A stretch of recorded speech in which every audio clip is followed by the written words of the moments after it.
Welcome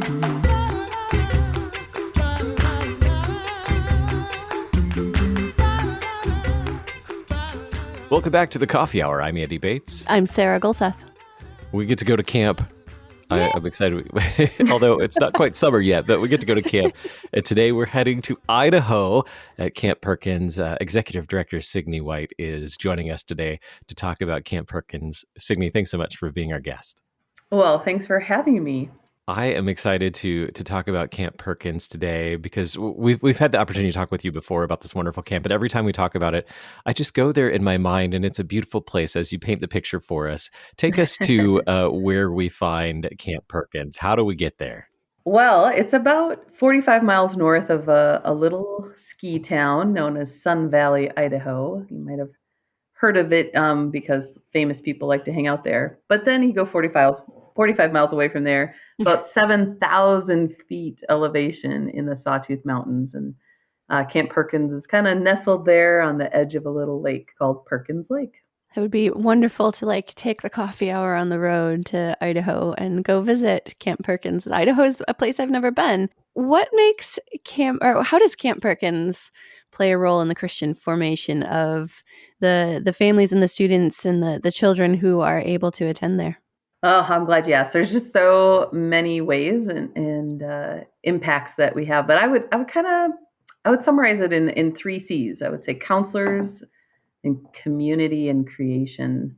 Those are probably the most common ways I hear campers and parents talking about faith impact that they see. So, the counselors are college age. We also have staff at Camp Perkins. Something unique we have is we hire high schoolers. And when those kids see the staff get real about their faith, and let's be honest, a little crazy about their faith, they see that the staff show faith is real in their lives. And having those secondary faith facilitators and influencers deepens the impact of their faith experience at camp. They see themselves in a few years, and they just think that's so cool that you can be crazy and deep about your faith. But also that community, they get to kind of wrestle with living in a small community for several days, the community of kids their own age. And so also experiencing the faith of these other kids and the other backgrounds that they have. And so, oh, your life is like this, but you still have Jesus. Oh, your life is like this, but Jesus is still working in that situation. So they get to see God at work in the lives of other people their age. And that, I think, impacts them a great deal as well. And then, of course, you just can't beat it. I'm sorry. When you sit at the campfire at Camp Perkins, you're on the edge of a lake. And then the mountains kind of shoot up out of the lake across from you. And you can't help but look at that creation and see the majesty and the realism of who God is and just how big our God is and what he has done. And then we teach the kids to do a little echo. And so, we count to 3 and they yell, Amen, or something else. And the mountains just reflect that back to them. Sometimes we tell them it's the kids on the other side of the lake, but we mostly tell them that that's just the mountains. It's just creation. Creation is also praising God and shouting Amen. Thanks for painting that picture for us. I'm ready to go to camp right now. Same. Got some cabin fever going on here. Yeah. What is you've already shared with a little bit about what is unique about Camp Perkins. I mean, the beautiful mountains, the wonderful setting. Share with us other things that are unique about Camp Perkins. One of the things I think that is unique is that we are still so rustic, and maybe someday that will change. But the kids come and they live in a cabin with bunk beds. It's that traditional camp experience, and they get to hike over to the shower house and experience what it's like to live in community and rub elbows with people in a different way. And I mean, as you can imagine, that's a little bit more challenging, the tightness of that community in a pandemic.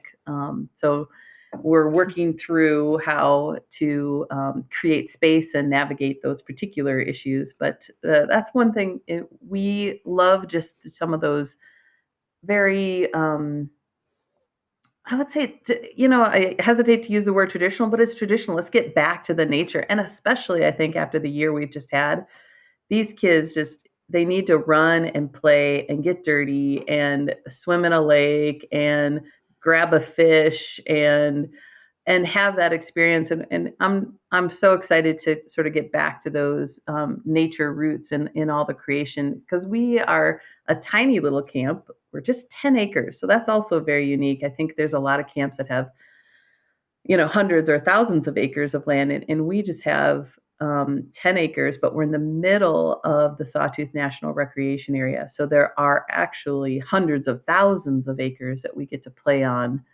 We don't send them quite that far. That's a little far for a day hike, but they do get to play outside and experience what that's like. So I think that's another unique thing about Camp Perkins, is that we really are about getting out into nature and playing and experiencing that.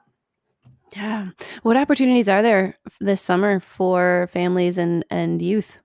We are ready to do it all again. Let's get back to it. We did make the very difficult decision last summer to just do family camp. And we do have a really nice retreat building. It's a hotel style building that families could come to. And so we saw quite a shift to that. The other thing that we did last summer, that we continue to do last summer, is we have a unique program called Ridges.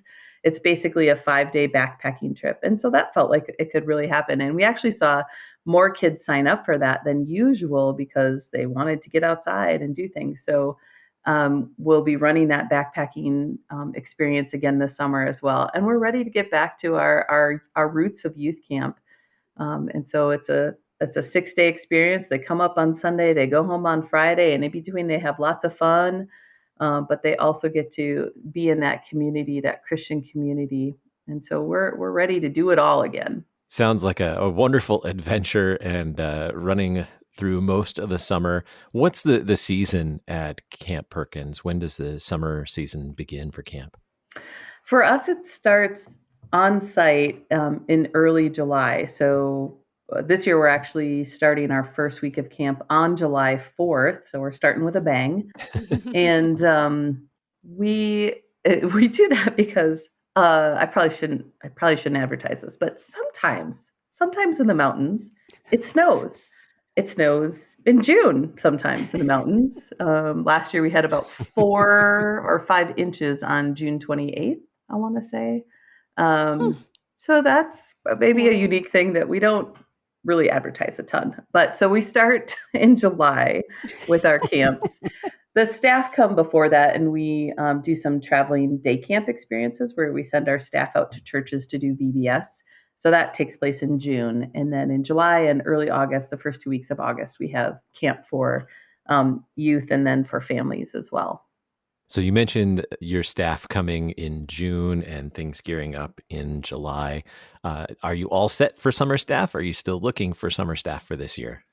Oh, Andy, we're still looking for the guitar playing lifeguard, male counselor, and so many more.